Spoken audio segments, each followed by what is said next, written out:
Welcome, Anton Dabbs, to the Autism Little Learners podcast. Hi, guys. Thanks for having me. I'm so glad to have you here because not only is your story really, really remarkable, but we kind of knew each other in high school. Yeah, we did, didn't we? Yeah, so that we're just going to go right into it and start talking about the autism piece because that is, what I have devoted my last 25 years of my life to. So for me to know you in high school and then hear that you received the autism diagnosis as an adult is really intriguing. And I think a lot of people would be curious to hear your story, your whole story, but in particular, this aspect of it. So you Yeah, ready? I'm ready. Let's do it. All right, I got questions listed. Okay, so you were given the autism diagnosis as an adult. How old were you and how long ago was this? So it was about 6 months ago, I had the testing done, and it seemed to take forever to get the testing back. I originally went in to find out if I had attention deficit disorder. We are convinced that's been something I've dealt with my whole life. And when we got the results back, which was earlier this month, there was no attention deficit disorder. It was autism. I'm a number 14, and I guess anything past 9 is in the autism. I guess I'm not sure how that all works, but I definitely had a diagnosis of autism, and I'm dealing with that now. That Wow. diagnosis, trying to figure it out still. Yeah, what a shock in a way, I'm sure. When I was told, it was very emotional. I was sitting in this chair right here in front of the computer and doing a Zoom meeting with the lady that tested me from the cities, Stone Arch Psychology out of Minneapolis, and it was really emotional. I got to admit, I shed a tear when I was talking to her when she told me. It just really hit. It really hit me in the feels. I don't know why, but it did. Yeah, and how old were you at the time? 53. I was 53 years. I still am 53 when I was told I had autism. Wow. Wow. So, how did this all come about being tested for, well, I guess you said for ADHD. And then did they tell you they were going to also test for autism, or was that just kind of in Yeah, bet? so they want to do a full testing on me for everything. So if I would have had any mental things going on, they would have an idea what they were. So I went there, and yes, I did a lot of testing on attention deficit disorder, and that also can autism can mimic that. So they wanted to get autism involved and test me for those things as well, and just all sorts of things. I even had an IQ test. So just I don't know why it's done that way, but that's how they tested me. Yeah. So they were, it sounds like they were really thorough. They were very thorough. Wow. So before you were diagnosed, did you know much about autism? I didn't know a ton about it. I have a cousin, a second cousin. So I have a cousin who I'm really close to. His name is Eric Dabbs. Great guy. His wife, their son, their son, he's got autism, and uh, he can't, right now he's nonverbal, I guess is what I'm Oh, trying yeah. to say. He's nonverbal. And I knew a little bit about that, but I didn't know, and still don't know a lot about that. It's a learning process that I'm in the middle of right now, trying to figure out more about my autism diagnosis. Yeah. I know when we talked last week, you were kind of like, I don't even know what terms to use. I don't know, I'm just learning about this. And I Yeah, just it's pretty think of, fresh.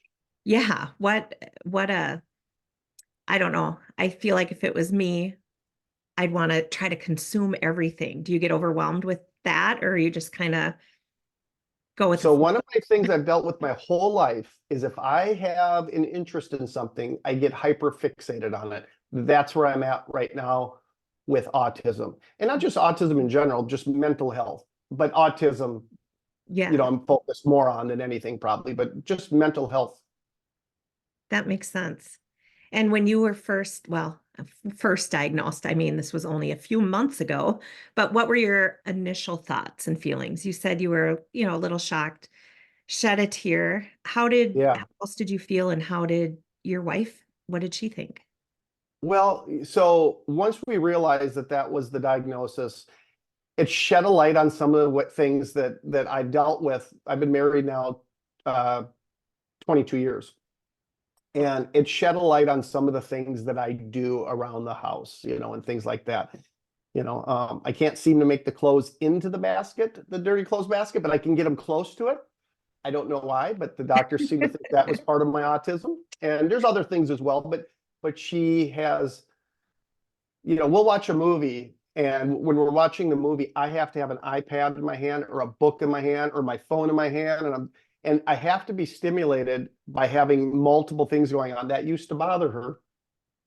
And now she understands why I'm doing it. I'm stimming, and I guess is the term. And she's better about those things. She's never been bad about them, but she's more understanding now. Yeah. Well, and I can see how someone, neurotypical brain would say, oh, he's ignoring me, or Yeah. he's not interested in actually watching this together. He wants to do his own thing, and Yeah. that wasn't the case. It was like you said, stimming. Yeah, I'm stimming. Yeah. And that's one of my ways of stimming. Electronics or something in my hand while I'm doing something like watching a movie. Yeah, that's really interesting. I bet there's like a lot of things you look back, and I think that's kind of maybe goes into my next question. When you look back at your childhood, your teenage years, what things made you say, "Oh, that makes sense now. This was autism." Yeah. So I got like a little list over here to my right. One of them was, well, anxiety, I guess, is part of my autism. I didn't realize anxiety could be in the autism spectrum, but it's part of that, I guess, or can be part of that. And I've dealt with anxiety my whole life. Since I can't remember a time where I didn't have it. And I thought that was just normal how people felt, but so I've always dealt with anxiety, and not just your general type of anxiety. It's kind of, it's been severe. It's been really Yeah. severe. There's times where I haven't been able to leave the house, at panic attacks, have to run back home, all sorts of ways that anxiety has affected my life, with the worst probably being the sleep issue, not being able to sleep. And now we kind of know why my brain doesn't shut off too. It's that autism, it's really going, and it can really get going at night. But since I've a couple of years ago, I had kind of a low point, traumatic experience happen. Just a little over 2 years ago, I've started medication, and I haven't had an issue sleeping where I can't get to sleep now. So that's been it. One of the things I dealt with, and just some other things too. Eye contact is very difficult. I have a YouTube channel, and when I'm doing my YouTube stuff, I tend to not focus on the camera, even though that's not somebody there. It still feels like I'm talking to somebody, and I Yeah. have a hard time keeping eye contact, but I'm trying super hard to be better about that. Yeah. Do you remember as a kid, did people ever point that out? Or is it too long ago and you can't remember? Nobody pointed out the eye contact thing with me, but I just always felt different. I always felt like I was different than the other kids, that, just, I felt really out of place my whole life. Yeah. Yeah. And I know we're going to talk later about your book that's coming out, your memoir, but I know in there you use the word masking, and I don't even know if you know that in the autism community that's a big word, because Okay. masking can lead to more anxiety, depression, because you're Mhm. trying to fit in when your brain is wired differently. And so, now versus even when I started teaching, there's really a focus on, we're not trying to teach our autistic kids to be neurotypical. We're trying to teach them to be able to function. And, so like their play is not going to look exactly like ours. Their eye contact is not going to look like mine. And that's okay. And part of it is teaching the neurotypical kids that Yeah. it's okay. It doesn't mean he's not interested in talking to you. Just the brain is wired differently. So I just was wondering if you remembered any incidents, because back when we were young, people would have said, "Look at me when you're talking to me," or when I'm talking to Yeah. One of the things that stands out is, and I have found out this is also one of my autism traits, I guess. I'm not sure. Again, I don't know all the right lingo for it, but one of the things is I talk over somebody. Mm. I don't mean to. It's just that my brain is going 1,000 miles an hour, and I tend to do that. And it isn't that I don't care about what they're saying. It's just that I can't really explain it. So I'm trying to not be that way. But I've done that since I was really young. I've gotten better with it. I still do it, but I've gotten better. But when I was young, it was worse. So that was something I was corrected on a lot. It's something, okay, so you're corrected on when you were younger, and now you have Yeah. to really think about it to Yeah. happen. Yeah, that Yeah, makes even sense. before my diagnosis, I knew that that was an issue for me, and I've tried to fix it, but now we know why I do it.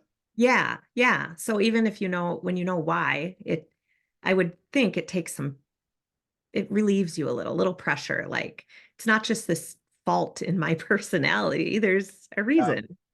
Yeah. So when I first was diagnosed, it was a shock, and I would say after the first 3, 4 days went by, I was actually relieved because I could look back and go, wait a minute, this explains so much in my Mm. life. I'm not crazy. I'm not nuts. My brain's just a little different. And I didn't realize that it made such that after that first 3 days, after initial impact was over, it made such a difference.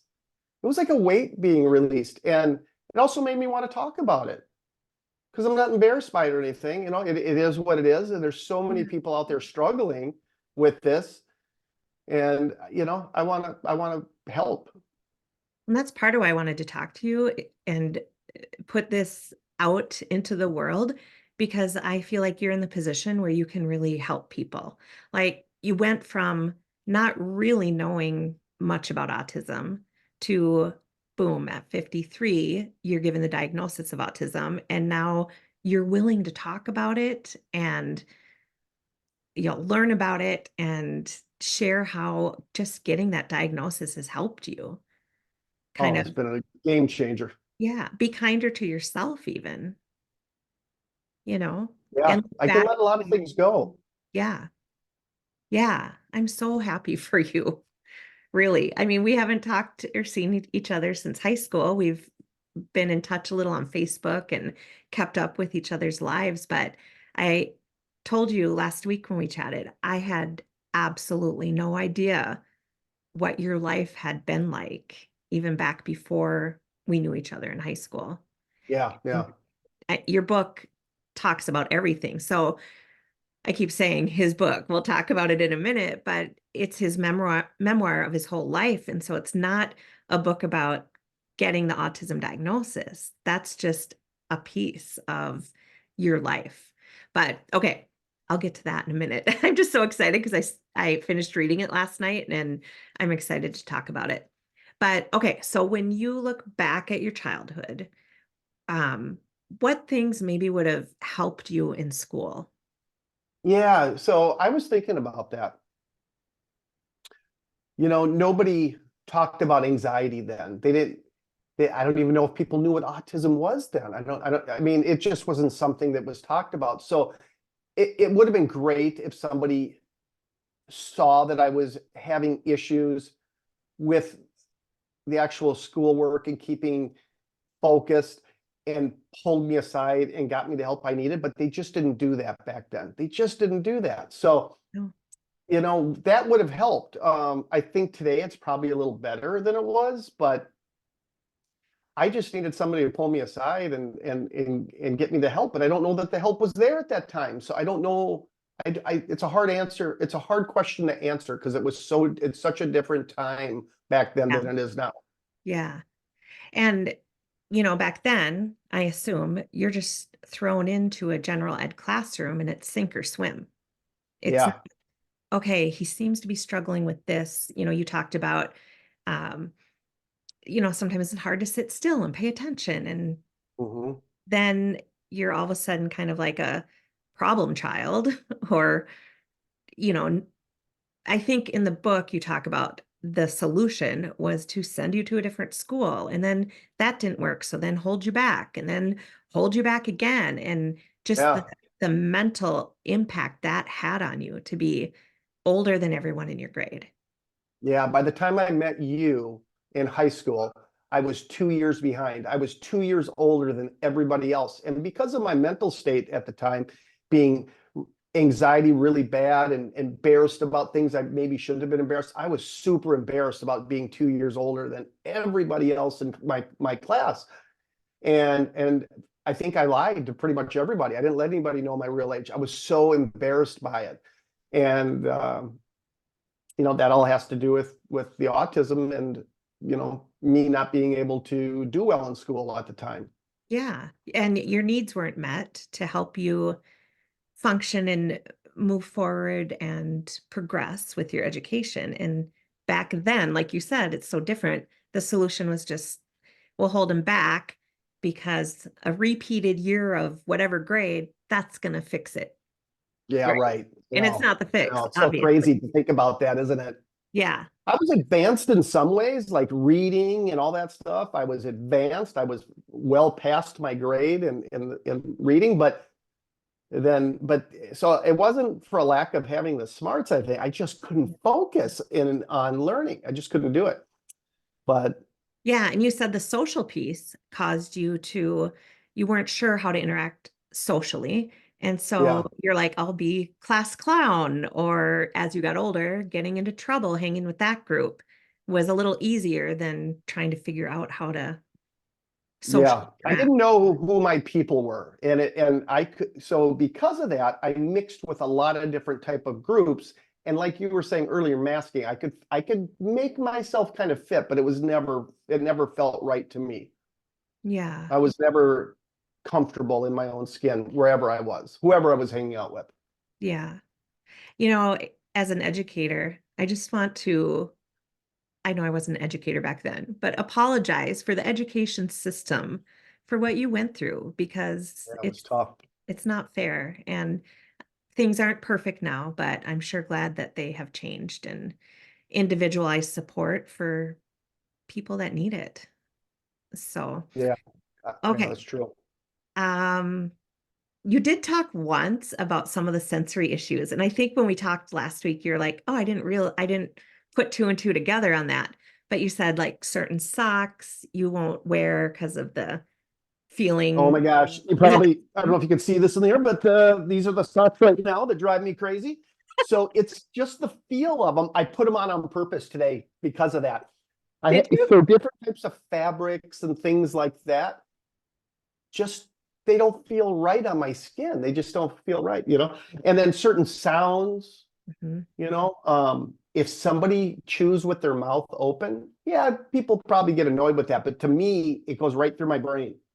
If they're chewing loud and Yeah. smacking, that's like a weird thing for me. Yeah. And then just overwhelming noises. So I don't like to go, which is odd. If you read my book, you'll see that I spend a lot of time in the bar, and that should be a place I'm really comfortable. No, I can't handle the sounds and noises, and that's not my place. And I don't drink anymore, Yeah. for anybody who's watching. But yeah, sounds, Yeah. And feeling in. yeah. And do you look back and think you always felt that way, like as a I, child, I did. or you had those little sensory issues? Yeah. Yeah. And I notice so much stuff that people don't notice. I notice little minute details. We Mhm. can be watching a movie and I'll notice like every little aspect of facial features, Mhm. clothing, accessories to their clothing. And I might find something that I don't care for in what they are wearing, and I'll mention it, or that I do like, could go either way. And they're like, how do you know? Why do you even who notices that stuff? But I do. I notice Yeah. everything. Even Like, driving down the road, I notice every little crack and everything going on around me. wow. Yeah, it's crazy. So lots of like your visual sense is Yeah, hyperactive. it's hyperactive for Seeing sure. everything. Wow. Uh, wow. So interesting, It's to weird. hear it from an adult who can kind of look back and be like, yeah, this has been there since early on, but even now you're discovering like which things are related to autism and which things are maybe Yeah, just your personality. yeah, right. What has this diagnosis changed for you then in the last 3 months, and what has it not changed at all? Well, the main thing is, I can give myself some slack. with these issues I have. I used to beat myself up over it, and I'm not doing that right now. I'm thinking to myself, this is okay. This is just who I am, and there's nothing I can do to change it. Embrace it. So I'm embracing all these little nuances that my brain has going on, and also trying to make it better where I know I can work on. I'm always working on things. I never would have got to where I was right now if I didn't evolve over the years. So, and that was evolving with those autism traits and anxiety and all that stuff without knowing that I had those. Whether I had them or not, I had to do something to get past them, or at least alleviate some of the issues I was having from them. But knowing what's causing it has really made a difference, and I can just go, hey, good job. You did all right in life, considering everything I've been through, and cutting myself a little slack. Well, and you, after reading the book, it looks like you accommodated, or you found kind of eventually your own kind of therapeutic things. Like at first it was drinking that would maybe allow you to tolerate the noises in the bar because you're drinking. It brings your anxiety down, all of that. And then when you moved on to like a better, more functional path, a more healthy path, you talk about being in the woods and taking long walks and how nature is healing for you, and the meditation in I can't remember the name of what you called it, but was it in St. Paul? The Zen Center. Yeah, the Zen meditation. Yeah, the Minneapolis Zen Center on. I know they're not calling it Lake Calhoun anymore, but whatever they're calling it, Maki or Bade Makaska. Thank you. And it's located right on the lake there. And I don't know what made me go in there. I know I was having some issues, and I instantly felt better within the first week of going there and meditating in those classes. I instantly felt better. And it's something I've done since. Awesome. And I think you said one of the things that the diagnosis has not changed is who you are. You're the same Anton, you know? Yeah, exactly. It's just a better version of me knowing. It's one of the better things that's happened to me being diagnosed. I feel really good about it because it explains so much. Yeah. Well, and that kind of leads into my next question with explaining so much. So can you give us an overview, because you talk about this in the book, of going from a teenager and 20-something that was on an alcoholic, destructive path to an entrepreneur who built a wildly, wildly successful business from scratch in your 30s and 40s? Boy, how did that turn out? So I always had this like kind of entrepreneurial mindset a little bit. And I'll tell you, I guess, so when I was really young, I wasn't holding jobs. I didn't have a career path, and I was living with my grandparents. And I finally figured out in my head that that wasn't the lifestyle that I could carry on for a whole lifespan. So I had to figure out, I had to have some sort of career. And I don't know what made me pick it, but I liked cars, and I went into the automotive industry, and I started to, I was a mechanic. And I was always jumping around from dealership to dealership, working on cars. So I was a dealership mechanic. And my brain started thinking, I just don't want to be around people as much as I thought. What can I do from home that would make it so that I could have a living? So I started straightening my life up. I was still drinking too much, but things started to evolve and change. And that was my 20s. And and I tell this story in the book as well, but somebody came into a dealership one time where I was working, and they were doing an inspection on a car that I was looking at. And they were there on behalf of an extended warranty company. They were verifying the failure. And I thought, that's a pretty neat job. Maybe I'd want to be an inspector and just drive around to the dealerships. And I fell into that. And by then I had gotten married, and I really started to slow down and become a family man. And I wasn't going to the bars like I used to. But it was early in my marriage, so I was still not perfect. I still was screwing around with alcohol and dumb things, but it was really changing at a rapid pace at that point. And I ended up leaving the job as a mechanic and doing those inspections full time. And then it wasn't long after that that I decided to start a company. And it just kind of, I started out with the company name as Auto Nerds. And had a lawyer come after me. There was another company in Washington called Auto Nerds, and they didn't like me using their name. So I had to change the name to Lemon Squad. And it's lemmonsquad.com. It's an automotive inspection company. I started that, and it just kind of blew up. And then my life turned into just the business, living and breathing that business as it grew. And that, so it was kind of like I just kind of flailed along for a long time and had an idea. And I tried a couple other things too that maybe didn't work out quite as well before Lemon Squad. But once there's a lot of luck involved when you start a business. You can have a great idea and it can work, but there's a lot of luck when it comes to that. I worked hard, but it was a great idea, but there's a lot of luck that it got as busy and big as it did. And that's I flailed till I got it right. I was gonna say the right thing at the right time. Yeah. That's so great. And the recent news is that within the last few years, you've sold it and you stayed on as an employee, and now you are doing your own thing and trying to decide what your path is now, but hopefully Yeah. a less busy and slower paced path for you. I don't know if my brain can handle that. I It's got to be a know. little bit crazy and fast, but I know. this Friday will be 3 weeks that I have been gone from Lemon Squad. That's a really big deal because I would log in to the system and check things and check numbers and graphs and charts and everything 7 days a week for many, many years. And not being able to do that has been difficult, but not as hard as I thought it'd be. I have this stuff that I've been doing with my YouTube channel. Lots of writing, getting ready for my book to come out. So in some ways, leaving when I left was a pretty good time to leave. It gives me the opportunity to focus on things that I'm really excited about right now. And I want to help people. I want to push my book. And yeah, I think I'm in a great spot right now. I really do. Yeah, I'm I excited. do too.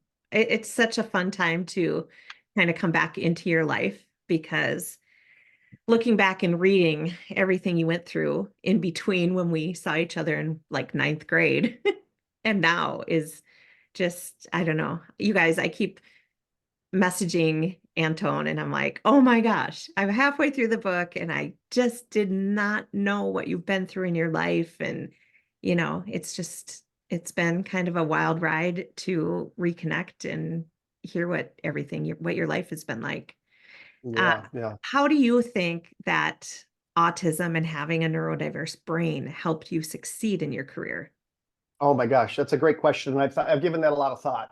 That hyperfixation that I do can be a real big pain in the butt. But it's absolutely what drove me to get Lemon Squad where it got. So hyperfixation and even the anxiety part, anxiety of failing. I've got a wife, I had a daughter, I have bills, and just the anxiety of failing was so strong that drove me harder too. So I think without having autism and dealing with some of the things that autism has me deal with, I really don't think I would have been as successful as I became. Yeah, it sounds like your focus was just, It was well, intense. I know as an entrepreneur too, because I never set out to be an entrepreneur, but it's happened. And it's when you have a business, it's like it's your baby and Yeah. you want everything to be perfect. You want all your customers to have wonderful customer service. And so you put a lot on yourself and you work a lot of hours. Yeah, I sure I think did. that And it piece. paid off. Yeah, it did. It really paid off. Okay, this is a total side note, but I remember reading one of your blog posts and you said one of your kind of hyperfixations that you love are watches. Can you Yeah. tell me a little bit about that? I know this is off the cuff, but oh, Can you see in the background? yeah, yeah, yeah. I've got a little watch collection today. I'm wearing my Tag Heuer Monaco.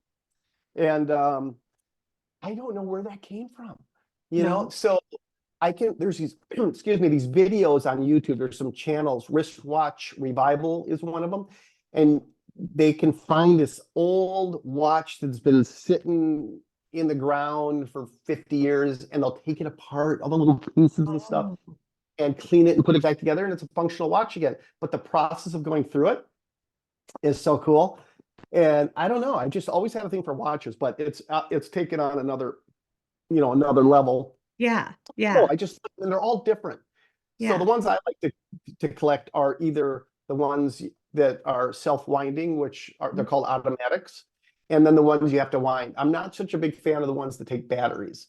Okay. I like the older, more classic, and the Rolexes, the Omegas, the Tags, the Grand Seikos, Yeah. all these different brands. They're different, but they're kind of the same. And there's just a lot of technology wrapped up in that little tiny little thing. But Yeah. yeah, I don't know. I just love them. I should come to you then because I do have one watch story. You might like it. I Gosh. haven't told you Yeah. this. So my dad had this, I don't know what kind of watch you call it, but it's round, it's not a wristwatch. And it had like a knob on the top that you'd wind. Pocket watch Okay, and then you press the button and it opens up like opens that. up.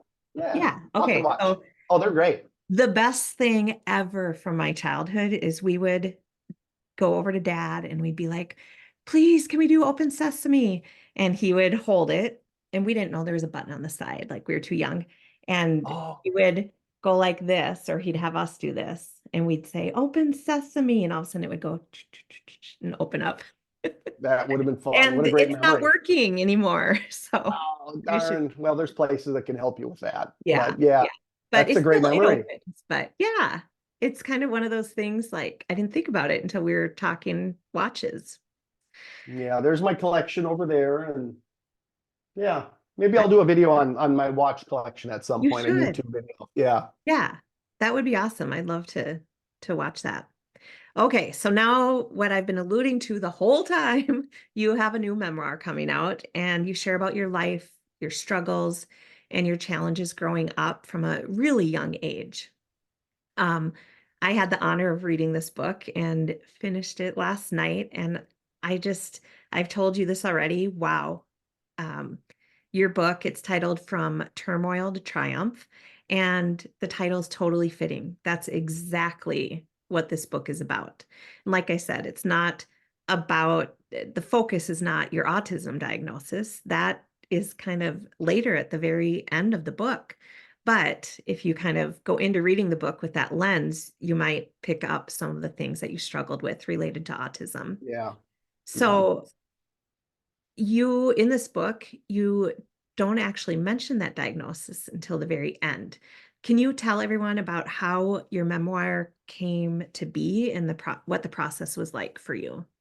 Yeah. So I have a friend of mine who had been bugging me for many years about doing a book. He thought I had a good story to tell just because he knew we'd known each other for 20 some years. And he saw that where I started out with in the time that he's known me, where I've come to, he knew me before my business and stuff like that. And he just always thought that I had a story to tell. And I didn't think I did. I didn't want that attention. And I didn't want people to think I was trying to be something I wasn't. Mhm. I didn't want to think I didn't want people to think I was looking for attention because that's not what I was doing. But all of a sudden one day I kind of clicked that maybe I do have a story and maybe I can help people with that story. And he only knew from the time he knew me to today, he didn't know what really was even before that and how much more there was to it that he wasn't even sure of. So that's what planted the seed in it. And I don't really know what I just wrote. I just wrote and wrote and wrote and wrote and wrote. Did you Once go I in got, chronological order? Just here's when I was young and you just kind of kept going? yeah, that's pretty much what I did. Yeah. And Yeah. then I think of things that I forgot, then had to go back, Oh, yeah. and there's a lot of jumping around. And putting it Well, together in the chronological order was the hardest thing about the book yeah. because you got to remember when things took place, and that's very difficult. Oh, And maybe yeah. some of the stuff isn't 100% accurate time-wise, Yeah. but it's close enough. Right. Right. Yeah. You might not remember your exact age, but then it's in that general vicinity. Did you remember the dam Yeah. sliding Oh, part? yeah. See, people that are listening to us right now have no idea about that. No. Did you go dam sliding ever? I was too scared to do that, but I have jumped off the North Hudson Bridge many times. And my dad Yeah, even yeah. did it with us and I Oh, don't know when the law went into effect because I don't remember jumping. So you guys, if you're listening, we literally in Wisconsin jump off bridges into water for fun. So that's when we say jump off a bridge, we're really talking about jumping off a bridge. But I don't know, it's maybe 30 feet high, 20 feet. yeah, yeah, I'm not yeah, good something like that. with height, but so it is this bridge on a little highway. And then all the kids, the teenagers for many years in our town, they would just go sit on the railing. Everyone would be in swimsuits and then take turns jumping off. And it's funny because there's this folklore that you have to jump off. Which side is it? The west side? The east side. The east side. You have to jump off the one side.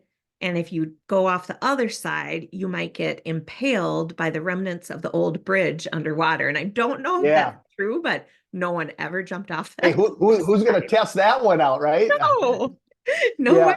and then the dam sliding we're talking about, just really close to that bridge, there is an actual dam that's part of the Lake Superior, and where this bridge kind of tie in together. It's just there's a bunch of water there, and there's a dam, and there's a way to go dam sliding where you drop in a tunnel and you slide through this tunnel really fast on your butt, and you go home with a big hole in your shorts in the back because of grinding on the cement tunnel on the bottom. But it was fun.